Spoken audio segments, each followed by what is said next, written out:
Then you finally hit menopause. Okay, what is menopause?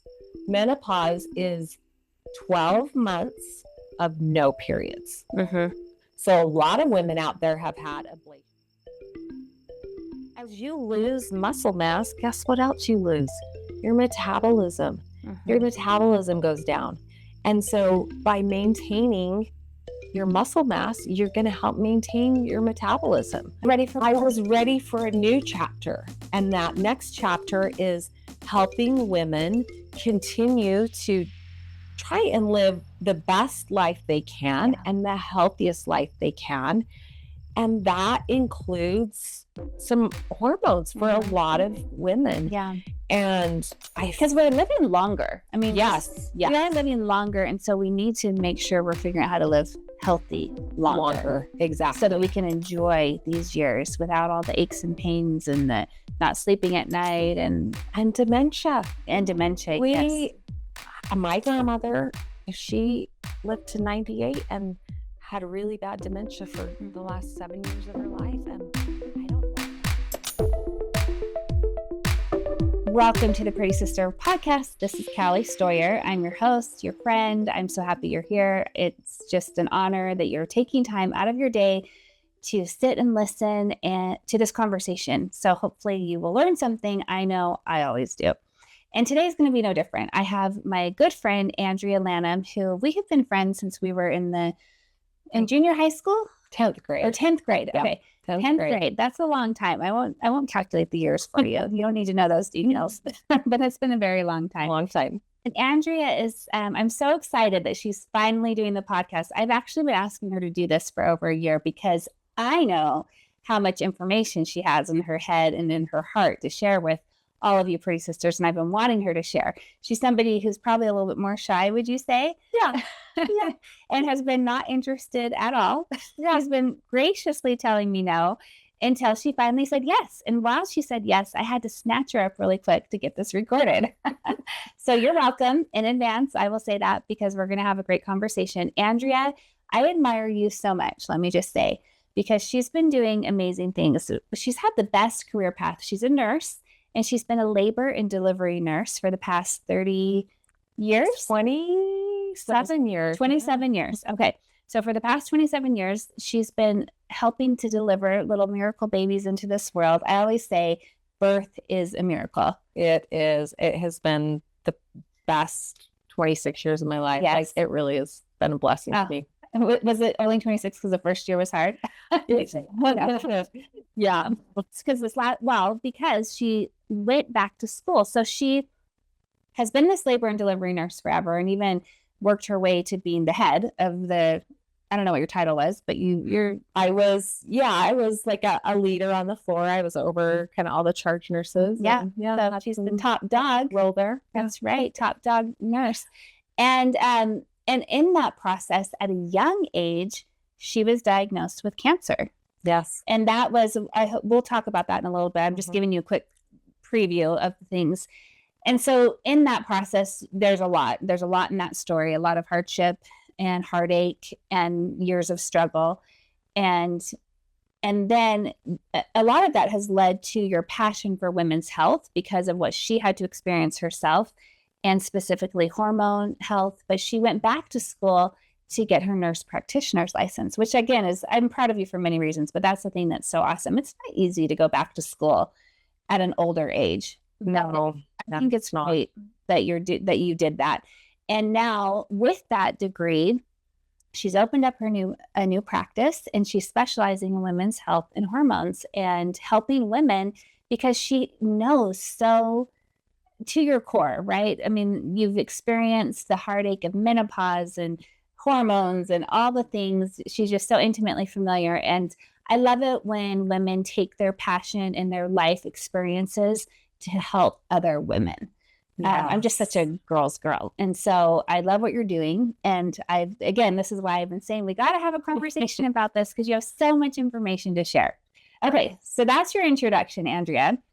And thank you for coming on the podcast. This is not so hard, right? No, honestly, thank you for having me. I am a more private person and sometimes I don't like to get myself out there, but I am so passionate about women's health, and I've worked with them my whole entire nursing career, and I'm very passionate about it, and I want to change the world one woman at a time. Yes. And just, I love what you're doing with this podcast, and that, we have been friends for so long, and we have gone through the same stages of life together, and we're all kind of in that, perimenopause, menopause stage of life. Yeah. And it's this big gray area that a lot of people don't know about. And I want to get the word out that there is help, and that there are people that we can go see that will help us in this stage of life, and that will help us be the best we can be. I think that's so important, to get the word out, to use our voices to help one another, because we don't have to struggle alone. And especially when other women have gone through these things, and when there is so much help to be offered. And I think now that we are older and we have raised our kids, and now both of us have grandkids now, I think we've just earned the right to, we've earned the knowledge, experience through life and wisdom. And I feel like we can help women in our same age, but we can also help younger women. So I hope that we get younger women listening to this that can not either make the mistakes that we made. Can just learn from our experience, is a hope of mine too. So let's just kind of follow a little bit of a chronological pathway. And I want you to teach us about hormones, but going back to the beginning of your story, and maybe what you went through with cancer, just kind of tee us up a little bit of how you got to where you are now, and what were some of the big lessons or things you stumbled through that makes you want to help other women now.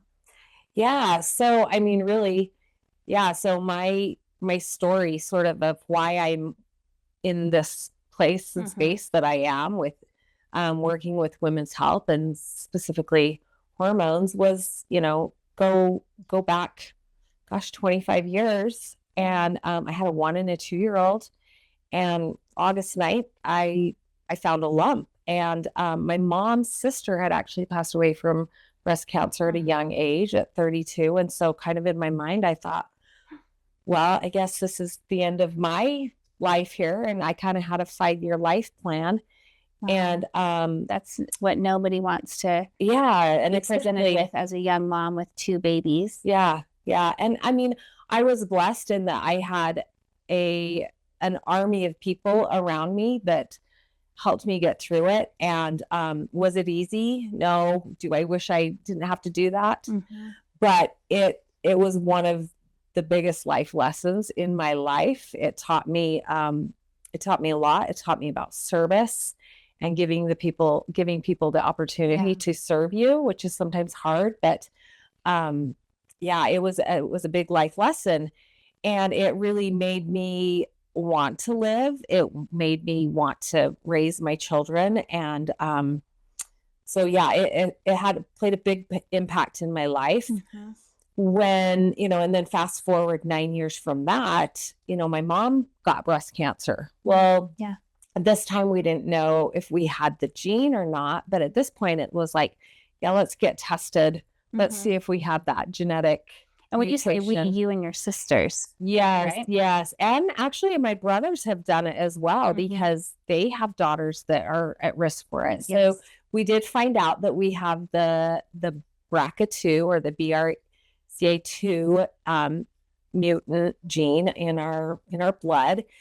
And so then my oldest sister was aware she had this. And so she went to the high-risk breast cancer clinic and was having all her screenings. They were watching her really closely. And then 4 years later, she ends up with breast cancer. And so at this point, my mom and I did fine. We are survivors. And we went through all the treatments. I will just for a minute say it wasn't fine. Right. That makes it seem like it was just a walk in the park, because you went through. Yes, correct. I went through so many surgeries and chemotherapy and radiation, and it really years. It was a lot. Yeah. And even, losing the ability to.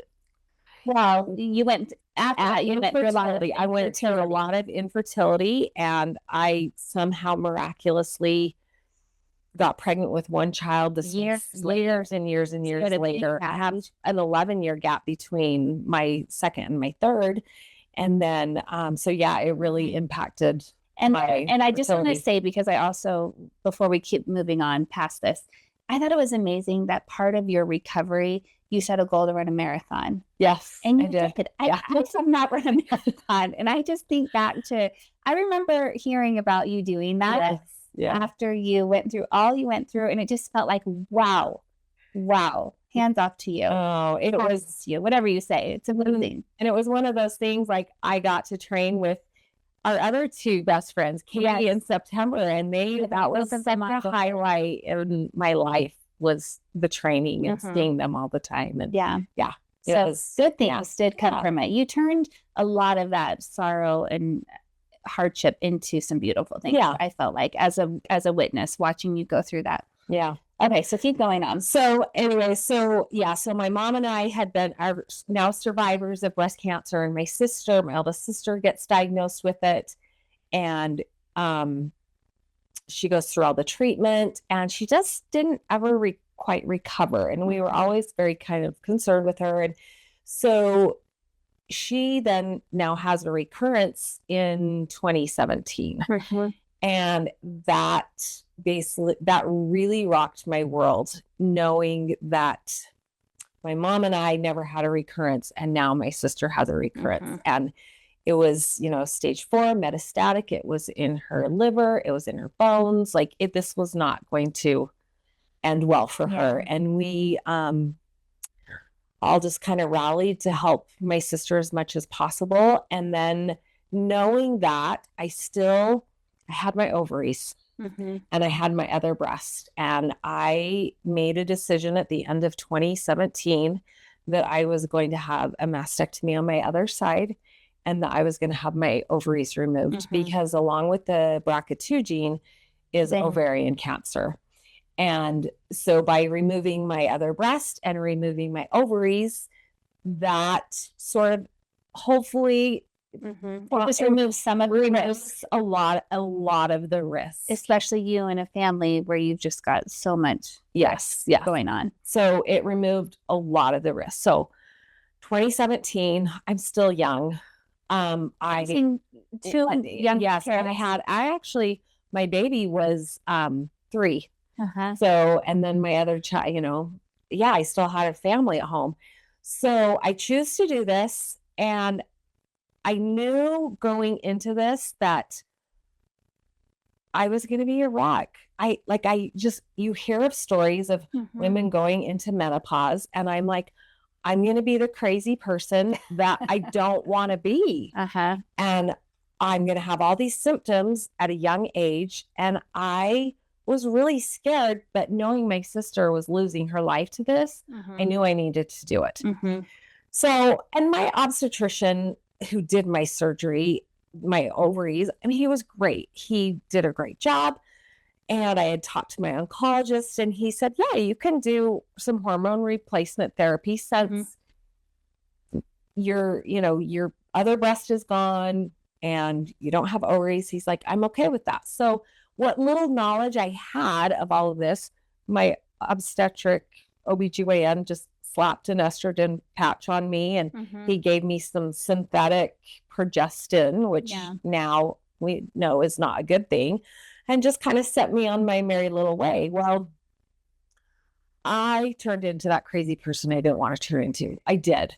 You also had a lot going on. I lost my sister the next day, or not the next day, I'm sorry, the next year. And my life really was rocked, but I didn't recover with the loss of my sister's death the way I should have. And I sunk into some pretty deep depression. My anxiety was through the roof. I had hot flashes all the time. And I just, I did not feel myself. I was a shell of who I used to be. Right. And that's hard when you feel that loss, when you know who you are and what you want to be, and then you just can't be that person. And especially while still raising your children. And I just can imagine how hard that is for any woman who's going through that. Yeah, it was a probably the darkest time in my life, I would say, and for a long period of time. And I didn't know how to get myself back. Yeah. And so I just I dealt with really bad anxiety. I dealt with really bad depression and the hot flashes and the weight gain. And I just kind of lived my life day to day and not really. Work didn't stop. No, work parenting doesn't stop. Parenting doesn't stop.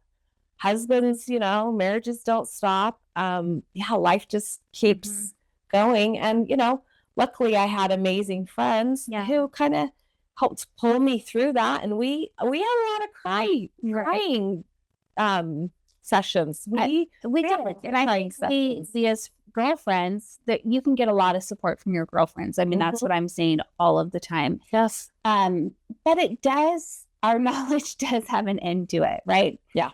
We're not girlfriends. I'm just saying in general, when you're getting together with your girlfriends, and I'd like to teach techniques, like my tea time technique, like ways to make that conversation productive. But there's an end to it. So you were in a state where you needed professional help. When you're dealing with some major depression or your hormones are imbalanced, I guess that's what we want to say to women. You sometimes need more than just your girlfriends. And you were in that state of mind. Yes. You needed more. And I'm so glad that we could rally and we could have our overnights and we could help you. But we were concerned for you. Yeah. And I'm glad you got the help you needed. Yeah. I recognized that I needed more help. And so I was referred to a great therapist who I love dearly. I still see her a couple times a year. And I went to my OBGYN and was like, I've got a lot of anxiety. I'm depressed. And he put me on an SSRI, which is, those are kind of the names that they call antidepressants or anti-anxiety medications. And, it kind of just was like slapping a Band-Aid on it, not really getting to the core of it. Yeah. So in the meantime, with all this going on, and my youngest daughter starts first grade, and I recognize this is my time to go back to school. Now, I didn't feel better. I still was dealing with the depression, the anxiety, but I was like, if I can push myself and just keep myself going, everything's just going to be okay. I'm going to push through it. So I start my nurse practitioner schooling, and I have a friend at work who just started doing some hormone replacement therapy with a functional medicine nurse practitioner. And she's like, hey, I wonder if you should go see her. So immediately I go and see her. I have a consultation, and she's like, oh yeah, we've got to fix you. There's a lot of stuff going on here. And she, it's been 3 years of going to her, and she's like, I cannot even tell you how much she changed the way I feel, the way, my trajectory of my life, because I would watch her and I thought to myself, this is what I want to do. She's working with women. She's helping women. Yeah. This is what I'm passionate about. This is what I want to do. Yeah. So by her helping me, she also taught me, and I finished nursing school, and I kind of was practitioner school, and I was just kind of looking at jobs, and I want to work with women, and there's just not really anything out there that is speaking to me. And I'm currently getting certified to be a hormone replacement certification. So it's another sort of education on top of my nurse practitioner to be certified. And I left my first conference. It was a 3-day conference. I left that conference, and I came home, and I told my husband, this is what I'm going to do. I'm going to start a women's wellness clinic. And my good friend that I work with, I suckered her into going to school with me, because, it's always better to have a buddy, right? Yes. That's what a life hack. Do your friend, and you're going to get through it. So I called her after I talked to my husband, and I said, I need you to do this with me. And we had kind of joked about it, but we thought, oh, we're too old. It's too much work. We don't want to, no, it's too much work. But I was like, no, we need to do this. And I feel really strongly about it. And she was like, yep, let's do it. And I think you're not too old to start something. Your Like, your 50s are not too late. No, I've got a lot of years left in me, and I'm so passionate about this that I was like, this is what I want to do. And honestly, I feel like everything has been falling into place. And I really feel strongly that I was led to do this. Yeah. And all these life experiences, yes, you to this point where you can do it. And I think when you follow those types of dreams and nudges in the direction to where you can serve the most and fulfill your purpose, then it doesn't even feel like work. Like I've seen a lot go on in you, and also courage to speak up and speak out, like what we're doing right now, that you weren't willing to do before because your light's turned on. My light is turned on, and I feel I have hit this, at 110%. It is.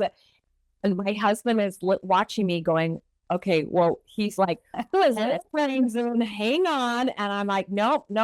I got to do this. And he just was like, wow, he has seen this passion and this vibrancy and this. He's like, wow, you are going to do this and you're going to be amazing. Yes. And I'm like, yes, I am doing this. And, I'm going to, in my labor and delivery career, I had so many times where it was like spiritual experiences that really, I'm like, and a lot of times it didn't feel like my job. Yeah. I was happy to go. I was happy to help the women, and I benefited just as much as those women in labor and delivering. And I have moments in my life that I will never forget that have really impacted. Living on the East Coast, now we're on the West Coast. Yeah. So I've spent 21 years on the East Coast away from my high school girlfriends. So all my birthing years, I have 5 kids, were away. And I used to be so jealous of the hospitals here that had, people like you. Yeah. I had good health care. I remember wishing I could be, give birth and have you in the room healthy. Yeah. And I know a couple of our girlfriends did have that experience. So when you speak of that miraculous time, like, I spent years wishing I was a part of that. I'm sure it was so great. It was. Give birth with you. It was. But then I also, I've passed on from that time in my life, right? I'm done having children. We're now adding grandchildren to our families. And I feel like as that chapter of my life closed, You're ready for I was ready for a new chapter. And that next chapter is helping women continue to try and live the best life they can and the healthiest life they can. And that includes some hormones for a lot of women. Yeah. And because we're living longer. I mean, yes. We are living longer. And so we need to make sure we're figuring out how to live healthy longer. Exactly. So that we can enjoy these years without all the aches and pains and the not sleeping at night and dementia. My grandmother, she lived to 98 and had really bad dementia for the last 7 years of her life. And I don't want that for me. No. I know your mom's been, it's not fun at all. Yeah. And so there's all these things that we're learning about hormone replacement therapy that really do impact cognitive, our cognitive wellness in our brain, our cardiac wellness, our bones. It's not just, the hot flashes, right? Yeah. I mean, it's nice to not have hot flashes. Right, but that's just probably the tip of the iceberg. That's just the tip of the iceberg of how, if you can get on the right hormones for, when you are in menopause and for years later, it can really be beneficial. Okay, so now let's go deeper into this, if you don't mind, because I want to make sure that all of you listeners get some real juicy nuggets here. So why don't you, let's see, if say somebody comes to you and just doesn't even know what, and I know everybody's different and individual, but what are the kind of the top things that you can tell women to check into or look into so that they can have the best health to get through these stages? Yeah. Well, let me kind of start by saying, I think as women, who do we go to for healthcare? A lot of times it's our OBGYN, Yes. it's our primary care doctor if we need anything. Right. And if we have a conversation about hormones or I'm having all these symptoms, they're kind of like, well, you're just getting old, and that's what happens when you get old. And sometimes they'll give you an antidepressant, and sometimes they'll say, well, maybe you just need a little more moisturizer down there, and send you on your way. Yeah. And there is such an unfairness for women who are hitting that perimenopausal, menopausal, postmenopausal age. There's really an unfairness in healthcare. And there hasn't been a lot of education with primary care doctors, even OBGYNs. They just don't know a lot about hormones. Yeah. Now it's and our healthcare system is set up for shorter time appointments and some very standardized care and regimens that are given. Yes. And so unless you're a real advocate for your health to find answers, you're not going to get them. And I think a lot of times women are busy. We're busy. And so we're, just thinking, this is normal. Yes. And I guess that's a big message we're trying to say is it's not. It might be normal. It doesn't mean that you have to suffer. It's normal. Menopause is a normal process, but it doesn't mean we have to suffer, and we have the means to let us live healthier longer, which we didn't have before. We didn't have, but we have it now, and we need to get the word out. Well, and I want to kind of go back to, there was a women's health initiative study that occurred. And they were trying to do a great thing in, observing women's health and hormones and how it's related to women's health. They decided that in 2002, they were going to halt the study because they declared that, oh my goodness, hormones cause breast cancer and all this horrible stuff. Yes, and it's been for a long time the word on this them because of the fear of breast cancer. So that was in 2002. Well, they stopped the study. They didn't even continue it. So the last 23 years, people who are passionate about women's health have gone back and really deconstructed that study and realize, no, you guys have gotten this study completely wrong. It does not. And there's different arms to the study, and they recognize that, these natural hormones that are like our bodies, that some people call bioidentical hormones, they're not bad for us. In fact, women who stay on the bioidentical hormones are now having protected cardiovascular health, and their bones are healthier, and their cognitive well-being is healthier. And so they've gone back, and I'm so proud of, there's a sort of a big clump of women OBGYNs and women nurse practitioners who have pushed really, really hard to debunk this women's health initiative and really get the word out that the right information. And they went as far as to get to the FDA, and they finally got the FDA to remove, they call it a black box warning. So it's a warning that comes on your prescription that is like, this is bad. This is going to give you cancer. This is going to give you blood clots. And this group of women who are so passionate about this went to the FDA, and they're like, gave them all the evidence. And the FDA finally removed that because they're like, yeah, you guys are right. This is not the scary thing that everybody's making it out to be. Now, yes, there are some women who might not be candidates for hormone replacement therapy, which is why this is all administered by licensed professionals. Correct. So that you are getting the right care based on your genetic profile and, Yes. And the right providers who know and understand hormones, which is a very small group of providers out Which, there. like you're saying, you're getting an additional certification to be specialized specifically in hormones. Hormone replacement therapy.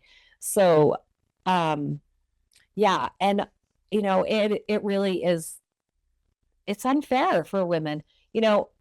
If I've heard a bunch of other people say this too, and it's like, so if men at the age of, 35, 40, that their testicles started shrinking and kind of would stop functioning, oh my goodness, that would be a catastrophe, right? We would have billions and billions of dollars poured into the healthcare system and research and treatment to help them. Because with all the law in the world, they're a little bit more babies when it comes to minor inconveniences. But it's like having the babies. They haven't gone through that. Yeah. All respect to men. Yeah. But yes. And really, so in mammals, mammals, we have ovaries, we're mammals.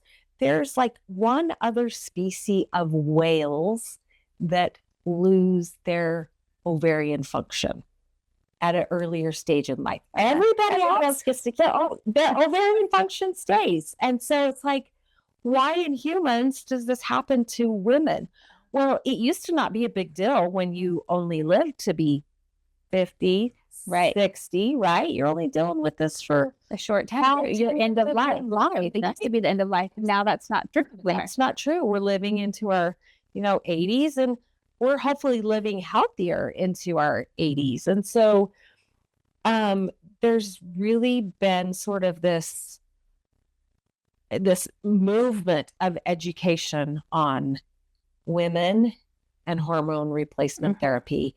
And I am super happy that I kind of get to be a part of this big movement that is occurring. So, back before this Women's Health Initiative came out in 2002, they estimate probably 45% of women were on hormone replacement therapy.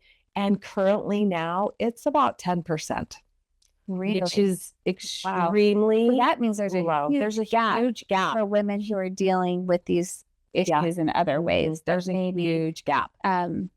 Probably in a myriad of ways. That is not the most successful. Correct. For what they could be. So there's a lot of room for improvement. Yes. And I'm excited that I feel like I'm sort of on the forefront of it, and I'm excited and I'm passionate about getting the word out. And so tell us what hormones do we need potentially? What are some of the big players? So obviously, the big players in women's wellness for hormones are obviously estrogen, right? And that's what significantly drops off in perimenopause, menopause, and then progesterone as well. And then actually testosterone is one that which is one that women don't probably think of as readily, because we think of men. We think of men and testosterone, but yet we need testosterone. Right. Well. Yes. And we do make testosterone in our own bodies. Just not as much. I mean, we use it a little bit differently and whatnot, and then, your thyroid is part of the hormone system. So that's a really important aspect of it too. So, and just for, just like women, these hormones are beneficial for women. The men, as they age, they do start to lose testosterone and they do start to have muscle decline. So men do benefit from these hormone replacement therapy, but theirs is mostly thyroid and testosterone. So men are not as complicated as women. Yes. Surprise, right? Yeah. Big shocker. Yeah. Big shocker. We knew that. Yeah. Big shocker on that one. So anyway, so you reach perimenopause, and now some women can be hitting perimenopause around 35 years. Yes, I know. I hit it early. Yeah. And a lot of people don't realize that, you can start having symptoms, and really what it is the fluctuating hormones. It's this, your body is built to have this great balance of estrogen and progesterone, and it's maintained with each cycle. Your estrogen goes up really high, and then you ovulate, and then your progesterone kicks in. And so it's this really balanced mechanism. And we introduce that balance if we're, like have an IUD in and different things So can trigger some early symptoms. yeah, Just thinking about why I was triggered early. So obviously your oral contraceptives, yes, that is what they're designed to do, is to mess up that system, that estrogen progesterone system. That's what they're designed to do. Okay. You're like IUDs that have a little bit of local progesterone. Those aren't messing you up necessarily systemically. But the contraceptive pills, but in the same thought, I mean, a lot of women benefit from birth control, right?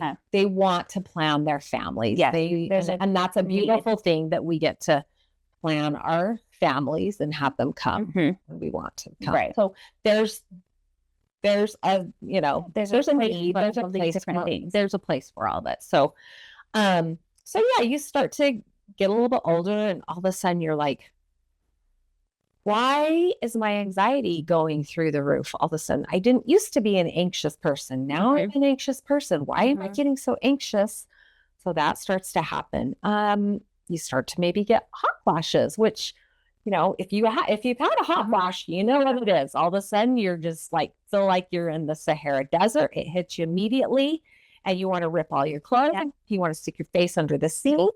You wake up and then you're sweating, and now you got to change your pajamas because you're sweating. You're all, sweaty. So those are kind of the big ones that we talk about. Or getting up several times in the night to use the bath. And we talk about that. Yeah, I used to be a really good sleeper, and now I'm not a good sleeper. And now I'm tossing and turning, and like, what's going on? Nothing really has changed in my life other than I'm just getting older. So sleep disruption, more aches and pains. Right? Yes, muscles and your body.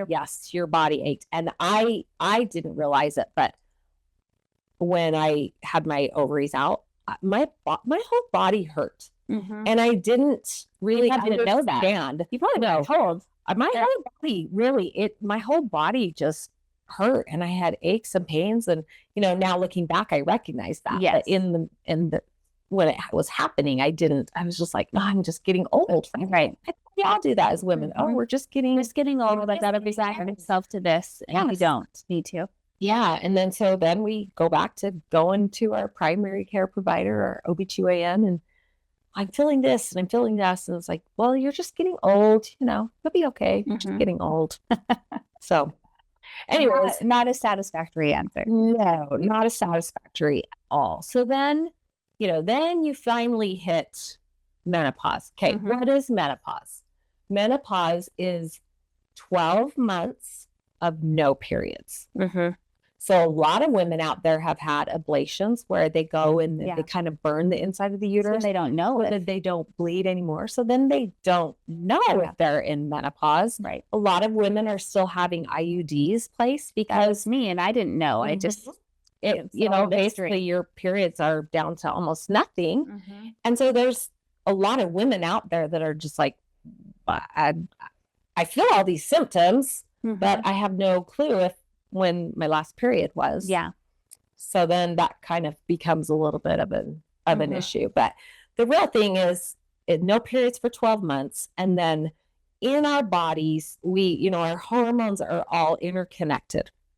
Our brain, when our brain senses that something's off with our hormones, our brain sends a signal to and tells it to make more follicle stimulating hormones and more luteinizing hormones, because our ovaries are not functioning as they should. So our body's shooting off these hormones. Yes, this stimulating hormones. And so when you're in menopause, your FSH, which is your follicle stimulating hormone, and your LH, your luteinizing hormone, those go sky high because they're wanting you to ovulate. And so they're shooting off those signals. Yeah. You need to ovulate. You need to ovulate. Right. Something's wrong here. And your body's not ovulating. So those are kind of the no menstrual period and high FSH and LH levels. And those are a blood draw that you so you're going to test the blood, and that's where it's going to help you to understand which hormones we need. Yeah. But I mean, really, you're having all these symptoms. So why not treat you based on these symptoms? Why not just make you feel better on these symptoms? Yeah. So ideally checking a lot of your labs, seeing what's off. And then, there's all these different ways to do hormones as well. There's patches, which I did a patch for a long time.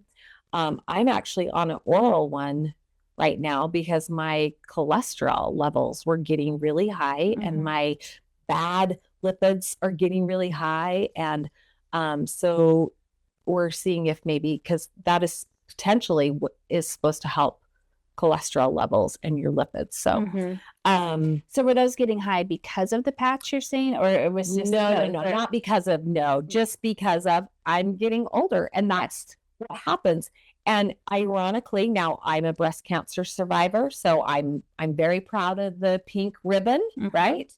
And I'm always there to support anything breast cancer related. But did you actually know that the number one killer of women is cardiovascular disease? Right. It's not breast cancer. Yeah. And we have a lot of emphasis on breast cancer, which is good. And I'm like, that is excellent. That is good. But we can't let that overshadow or have cardiovascular health. Yes. And we can really contribute to helping that with our regular exercise, our diet, nutrition, big deal, and hormone balancing. And estrogen is really protective of your blood vessels. So what happens is you get the estrogen in your system, and it helps release this nitric oxide in your blood vessels that help your blood vessels maintain the elasticity so they don't get hard. Because what happens with cardiovascular disease is your blood vessels get hard and your heart starts to get stiffer. Yeah. Your blood pressure goes up, and then you get plaque in your arteries. And that kind of is what leads to cardiovascular disease. So they found these studies that by taking estrogen, it actually is cardiovascular protective. And to me, which is wonderful. And then it's also going to prevent women from having bone loss, which is a big deal. And if you're in great health, if you fall and you break your hip, or it's almost become a death sentence. Not immediately, but statistically, if you have a really big fracture and you're older, within a year, you have a really high incident. Right. And I've seen that happen in my own family. It's so hard to recover from those at later stages of life. Yeah. So the more we can be proactive and educated now to protect our health, our cardiovascular, our bone health is such a good thing. And these aren't Band-Aids that we're slapping on. Like, it's a whole thing. Yeah, you want your nutrition. You want to be healthy. You want to be eating properly. You want to be exercising, and you want to be lifting weights and taking care of yourself that way. And then you want to be adding on these hormones that also will help benefit. Yeah. Now, we need to just touch on it. They do help the libido, right? Yes. And I know maybe sometimes that's all people think that they do. And they do that, right? Yes. So So then, so we kind of talked about estrogen and the benefits of, it protects your brain, your blood vessels, your bones, and they're actually saying it can be protective for your breasts as well. So we'll add the other B. Okay. And then we'll go into, we're into testosterone. So testosterone is the one that will help your libido. Okay. And a lot of, because I think that's a little bit more of a buzz. Yeah. Or just like something that people know or ask for that reason. For that reason. Maybe not realizing, it's helping there and in other ways. Yes. But, if I've got a woman that comes into me and her diet's poor, she's not exercising. Me giving her testosterone is probably not the best thing to do. Like, let's work on your diet. Let's get you exercising. Let's get you feeling better about yourself. And now let's now look at how we can help you. Right. Because it's not the first thing you want to throw in. No, if somebody's not doing the other things. And then, you kind of, that's why it's like, you got to look at the whole picture. And the whole person. Yeah. And then testosterone as well, it helps you maintain your muscle. And we know how important it is as you age to maintain your muscle mass. It's supposed to be lifting, right? Yes. There's a lot of a shift to the need to lift weights. Yes, and to maintain your muscle mass. So as you lose muscle mass, guess what else you lose? Your metabolism. Your metabolism goes down. And so by maintaining your muscle mass, you're going to help maintain your metabolism. Okay. I mean, who wants a good metabolism? We all do. A single person out there in the world wants a good metabolism. And it's really easy to fall for fad diets and just different pills or whatnot. And can be a place for those. Yes. I want to touch. Yeah, we'll touch on that because it is such a craze right now. But it needs to be done in conjunction with proper exercise, nutrition, all of the things. There's usually in life we want shortcuts, and sometimes there can be hacks to do things better, but beware of big shortcuts. Yes. We kind of got to do the work. We're not here for quick fixes. Yes. We're here for longevity and what's going to help you maintain that for the rest of your life. Habits, all of those things are going to give you more success in the long run. Yeah. So I think, we kind of briefly touched base with testosterone, and same with men. And yes, libido, to maintain your muscle mass, to maintain your metabolism. Those are kind of the big things. So, and then there's progesterone. So progesterone, really, honestly, every woman needs progesterone. I am a big fan of progesterone. When I started taking the correct progesterone, because my OBGYN had me on the synthetic stuff that causes blood clots and cancers and everything bad. So there is some truth. It's important to say to maybe some of the information you've heard of warnings, because there's many different types of things. Yeah. So that's why, again, you want to be educated and see somebody who's educated on this to get on the right things for you. Yes. So remind me, I want to talk about progesterone here, and then remind me, we're going to come back to the GLPs. And we're going to touch on sort of the umbrella of hormones, and then we'll end with the GLPs, because that's a good one to end on. Anyway, so progesterone, it is a calming hormone. So women who are having a lot of anxiety, it's helpful with anxiety. Women who are not sleeping well, it's going to help them sleep better. Okay. Who doesn't want to sleep better? Oh, it makes all the difference. It makes a huge difference. So let's get you sleeping better. Let's get your anxiety under control. Now, women who have uteruses, if they're going to take an estrogen, they have to take a progesterone along with it, because it's going to protect your uterus from getting uterine cancer. And that's a kind of a pretty well-known. And otherwise, you can start to bleed again, right? When you don't have that imbalance. Yes. And so the progesterone helps that uterine lining not get thickened. And that's what can cause the endometrial cancer, the uterus cancer. So anyway, so progesterone, same thing. It's got all the many wonderful benefits, especially progesterone in women who are in perimenopause, that seems to be really beneficial. So then, so estrogen, testosterone, progesterone. So there's lots of different ways you can take them. There's oral, there's patches, there's creams, there's vaginal suppositories, there's troches, there's where they're actually embedded. They're like surgically, kind of not surgically, but you make a little incision and or not troches, sorry, pellets. Pellets are the ones that get implanted, and troches are usually ones that you can dissolve under your tongue. Okay. So there's lots of different ones, but there's also, so there's your umbrella of hormones, and there's your natural hormones, your bioidentical hormones, and then there's your synthetic ones. Now, in the study, the synthetic ones are the bad ones. And you very rarely, and I hope nobody out there is taking the synthetic hormones. You heard it from Andrea. Yes, those are bad. Stay away from the synthetic ones. And they're called a progestin and not progesterone. So yeah. And then the estrogen, which is, there's a bunch of different ones, but the bioidentical, the natural ones you want are estradiol is the big one, progesterone, and so you kind of have to be careful and make sure you're on a more bioidentical, a natural one versus a synthetic one.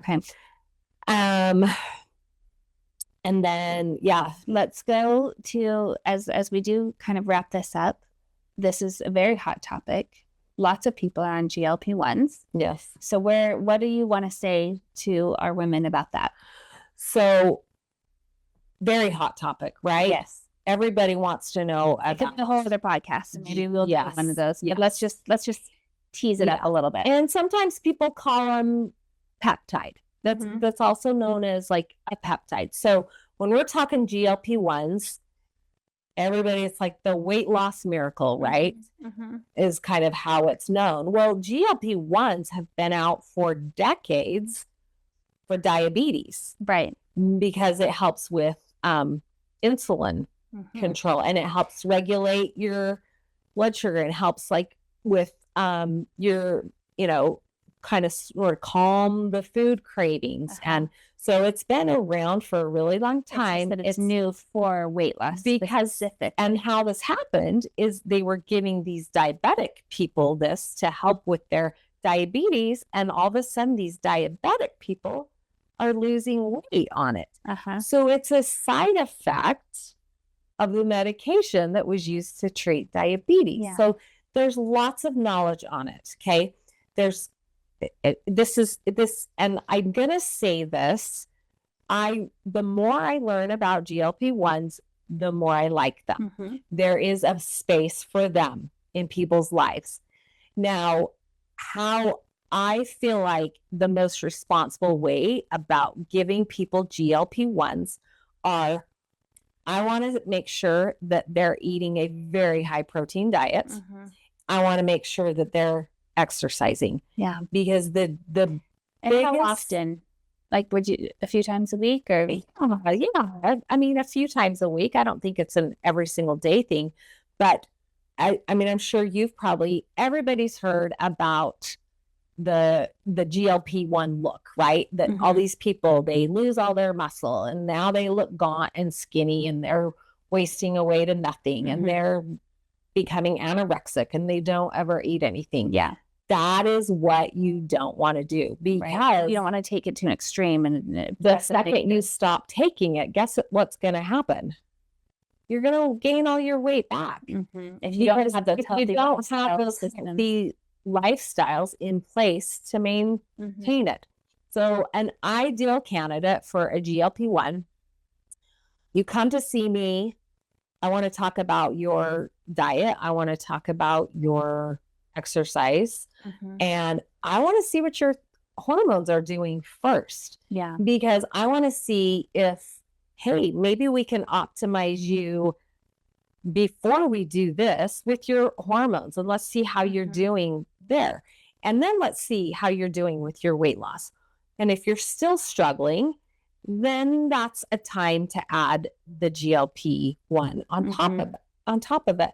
But I'm going to be a provider who, I'm going to make you scan or stand on my go get a DEXA scan, or the portable scanner that you stand on, because I want to make sure that you're not losing muscle. That is the biggest part of because the GLP-1. Have so many other side effects from that. Yeah. with your metabolism decreasing. So Right. it's like, yeah, you might be losing weight, but then you're to the detriment of your overall health in other ways. Yeah.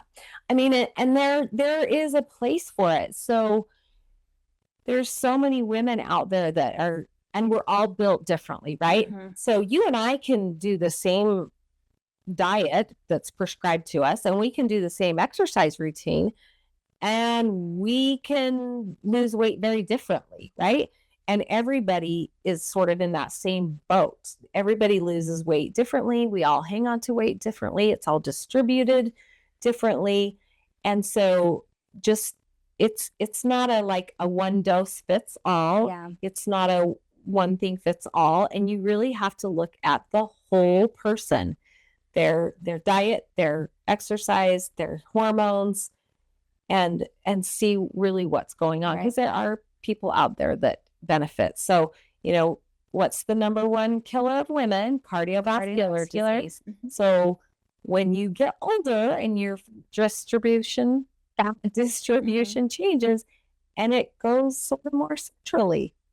Yes. Oh, these love handles are what? Where did those come from? And all of a sudden, you start gaining it in the middle, and that is actually where you don't want that. You don't want that's more sign of the visceral fat. So that's where it gets around your organs, and that's where you don't want it. So all you girls that have the lovely curvy hips and don't have anything in the middle, you're just enjoy that. Enjoy it, right? So women who have that visceral fat can really benefit from the GLP-1. Yeah. So, well, thank you so much, Andrea, for all of this information. I told you all this was going to be good. I hope you got it. You had a pen and paper out. I should have said that at the beginning. Take some notes. This is good information. And the time that this is going to be airing is around the holidays, and also as we're getting ready for a new year and New Year's resolutions. I think it's a great time for this conversation, because you probably are experiencing or could be experiencing a lot of anxiety, pressure. When we're getting together with family, that can be a lot of trigger. And possibly you could get some help with knowing some of this. Yes. And we eat a lot of blood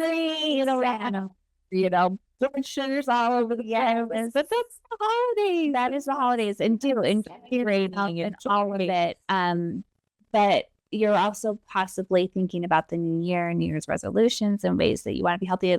I know I always am. I have a new year, a new reset, a new year setting. And so I hope that this conversation can help you as you prepare for that, knowing that there's a lot of different resources available to you to get the help that you need that will be productive in helping you to have systemic long-term benefits and assist you. Because I think if you didn't know how to get on top of your hormone health the right way, you could set all the resolutions in the world and have very poor success. Correct. If you're fighting, it's kind of like what you said before when you were dealing with depression and anxiety, and you just needed to get your hormones under control. Yes. And then all of that kind of worked itself out. Yeah. But it wasn't until you became educated and aware and on the right things that this all, then you were able to get through school and able to conquer life and able to pursue her passion to help women.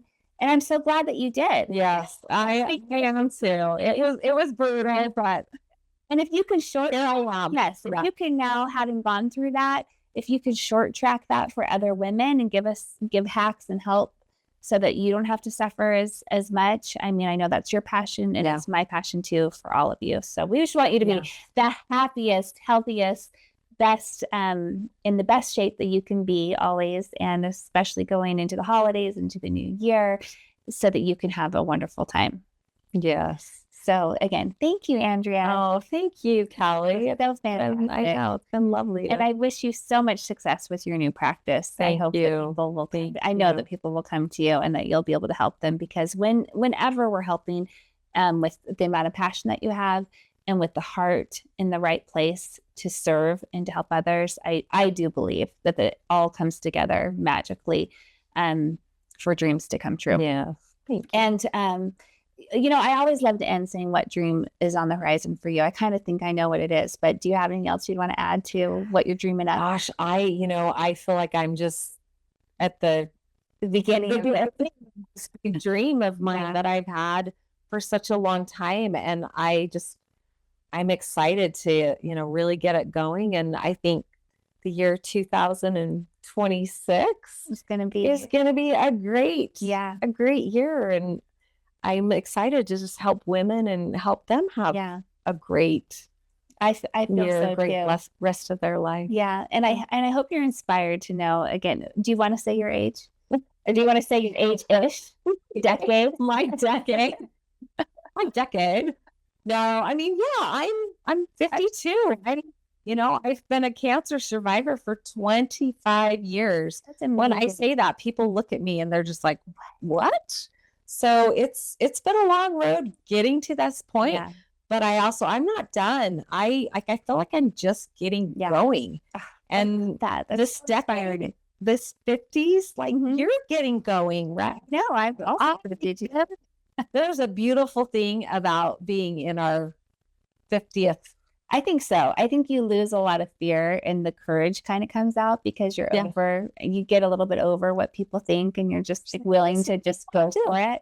So there's a lot of freedom, I think, in your 50s. But I brought that up just to say, again, it's inspiring because it's never too late. You're never too late to start something new. I'm so proud of you for starting a new practice. It takes a lot of courage, and but you're doing it. Yeah, I'm doing it. And if she can do it, we can do it, right? You can do it, women. Absolutely. So you can have big dreams and you can make them happen. You can find your passion. It's never too late to do so. So again, thank you for joining. Thanks for taking the time. If you've thought of somebody who needs to hear this that you want to share this podcast with, please share it because it helps us to get the word out and then we can create more good content that will grow our Pretty Sister community, which is my hope and desire. So stay pretty. You are very pretty. Stay that way. We'll see you next week on the next podcast. Thanks for being here.